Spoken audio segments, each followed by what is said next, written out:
Herriako zutabeak Joanesen trakako gizonen biografientzat beti askizabalak zirela gogoratzen nintzen, eta enterramendu eguneko gertakariekin jarraituko zuen artikulua txukundu nuen.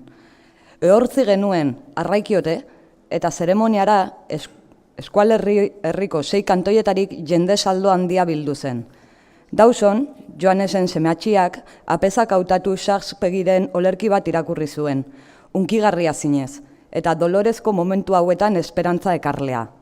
Bizkitartean, denek konprenitzeko gizan, apezak frantses ederrenean eskaini zuen predikuan ilaz laudorioak baizik ez zituen eman. Tanpes isildu nintzen. Lekuz kanpoko zarata batek hildosasi literariotik iradoki ninduen. Apezak frantses ederrenean, ardura egiten zen arren, Joanesentzat ez zen posible. Otzikara ezeak bizkarrezurra aldea bustizidan eta gaizki sentitu nintzen. Ahots argiz nirekiko ahoskatu nuen goraki. Frantsesezko ehortz mesa jasan baino nahiago dut sekula esil. Pentsamenduaren bortitzak harritu ninduen.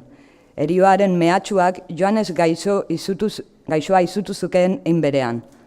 Gaixo Joanes nioen, baina deaurruen errekaitua izan zen 80 urtez. Bat-batean, malgortu zenean, amarekin bizitaz nindoakiolarik begien ondoan, hiltzearen larderia barneratua susmatzen nion. Paralisiak jo aurretik, ardoa, etxekoa, gaznaren lagungarri, edatea medikuak debekatu zionean, ez zuen beldurrik. Desafio aire gogorrak keinuetan baizik.